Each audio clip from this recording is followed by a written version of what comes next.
Hi, happy Sunday. അപ്പോൾ Sunday ആയിട്ട് ഇന്ന് നമുക്കൊരു അങ്കമാലി മീൻകറി വയ്ക്കാം. നല്ല അടിപൊളി മീൻകറിയാണ്, തേങ്ങാപ്പാലൊക്കെ ഒഴിച്ച് നല്ല സൂപ്പർ ടേസ്റ്റാണ്. അപ്പോൾ ഉണ്ടാക്കാത്തവരൊക്കെ നമ്മളെ വീഡിയോ കണ്ടിട്ട് ഉണ്ടാക്കി നോക്കണം. അപ്പോൾ പോകാം വീഡിയോയിലേക്ക്. അതിനായിട്ട് നമ്മൾ എടുത്ത് വെച്ചിരിക്കുന്ന 2 പച്ചമാങ്ങ തൊലിയൊക്കെ കളഞ്ഞ് റെഡിയാക്കി വെച്ചിട്ടുണ്ട്. പിന്നെ എടുത്തിരിക്കുന്നത് 250 ഗ്രാം പേദള മീനാണ്. നമ്മുടെ മാങ്ങയൊക്കെ സ്ക്വയർ കഷ്ണങ്ങളാക്കി വെച്ചിട്ടുണ്ട്.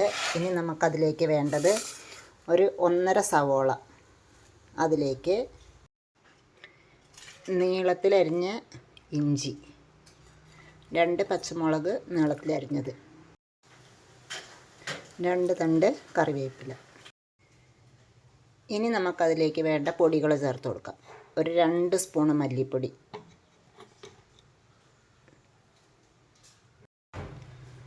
ഒരു 1/4 ടീസ്പൂൺ മഞ്ഞൾപ്പൊടി, 1 സ്പൂൺ മുളക് പൊടി, നല്ല എരിവുള്ള മുളക് പൊടിയാണ്, ഒരു 1/4 ടീസ്പൂൺ കാശ്മീരി മുളക് പൊടി കൂടി ചേർത്ത് കൊടുക്കാം. ഇനി ഇത് കൈവച്ച് നന്നായിട്ട് മിക്സ് ചെയ്യണം. ആ സവോളത്തെ നീരൊക്കെ ഇറങ്ങി നന്നായിട്ട് മിക്സ് ചെയ്യണം. അതിന് വേണ്ടിയിട്ട് ഒരു സ്പൂൺ വെളിച്ചെണ്ണ കൂടി ചേർത്ത് കൊടുക്കാം. ഇനി ഇതിലേക്ക് വെളിച്ചെണ്ണ ഒഴിച്ചു കൊടുത്ത് നന്നായിട്ട് മിക്സ് ചെയ്യുകയാണ്. എത്രത്തോളം മിക്സ് ചെയ്യാൻ പറ്റുമോ അത്രയും നല്ലതാണ്. ഇതിലേക്ക് ആവശ്യത്തിനുള്ള ഉപ്പ് കൂടി ചേർത്ത് കൊടുക്കണം. അപ്പം നമ്മുടെ മിക്സൊക്കെ നന്നായിട്ട് റെഡി ആയിട്ടുണ്ട്. നമുക്കൊരു ചട്ടിയിലാണ് ഉണ്ടാക്കുന്നത്, ചട്ടിയിലേക്ക് മാറ്റാം. അപ്പം നമ്മൾ കൂട്ട് ചട്ടിയിലേക്ക് മാറ്റിയിട്ടുണ്ട്. ഇതിലേക്ക് ഒരു 2 സ്പൂൺ വിനാഗിരി ഒഴിച്ചു കൊടുക്കാം. ഇനി നമ്മൾ മാങ്ങ ഇട്ടിട്ട് ഒന്ന് നന്നായിട്ട് മിക്സ് ചെയ്യുക. ഒരുപാട് നേരം മിക്സ് ചെയ്യേണ്ട, മാങ്ങയ്ക്ക് ഓൾറെഡി പുളിയുണ്ട്. എന്നാലും പുളി കുറച്ചും കൂടി ഉണ്ടാകാൻ വേണ്ടിയിട്ടാണ് നമ്മൾ വിനാഗിരി ചേർക്കുന്നത്. മാങ്ങയുടെ പുളി കുറവാണെങ്കിലോ ഇത്ര മതി, ഒരുപാട് മിക്സ് ചെയ്യണ്ട. അപ്പോൾ നമ്മൾ മിക്സ് റെഡി ആയിട്ടുണ്ട്. ഇനി നമുക്കിതിലേക്ക് ഒരു മുറി തേങ്ങയുടെ 2-ാം പാലാണ് ചേർത്തിരിക്കുന്നത്. അതുകൂടി ചേർത്ത് കൊടുക്കാം. നമ്മൾ റെഡിയാക്കി വെച്ചിരിക്കുന്ന മിക്സിലേക്ക് നമ്മൾ തേങ്ങയുടെ 2-ാം പാൽ ചേർത്ത് നന്നായിട്ട് ഇളക്കി കൊടുക്കുക. 2-ാം പാലൊക്കെ ഒഴിച്ച് നന്നായിട്ട് മിക്സ് ചെയ്തെടുത്തിട്ടുണ്ട്. ഇതൊരു 10-15 മിനിറ്റ് നേരം നന്നായിട്ടൊന്ന് കുക്ക് ചെയ്തെടുക്കാം.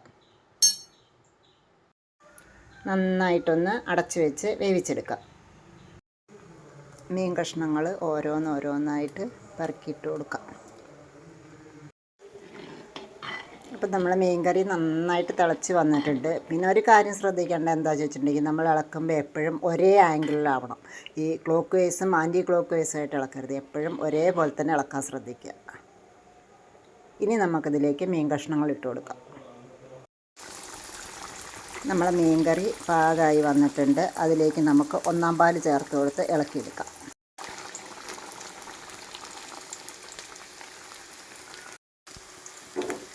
ഒന്നാം പാൽ ചേർത്ത് കൊടുത്ത് പിന്നെ ഒരുപാട് സമയം തിളയ്ക്കണ്ട. അപ്പോൾ തന്നെ സ്റ്റൗ ഓഫ് ചെയ്യാം. നമുക്ക് താളിപ്പ് ഒഴിച്ചു കൊടുക്കാം.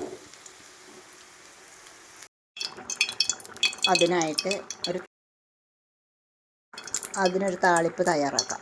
അതിന് വേണ്ടിയിട്ട് ചീനച്ചട്ടി അടുപ്പത്ത് വെച്ചു, വെളിച്ചെണ്ണ ഒഴിച്ചു. അതിലേക്ക് ഒരു 1/4 ടീസ്പൂൺ ഉലുവ ഇട്ടു.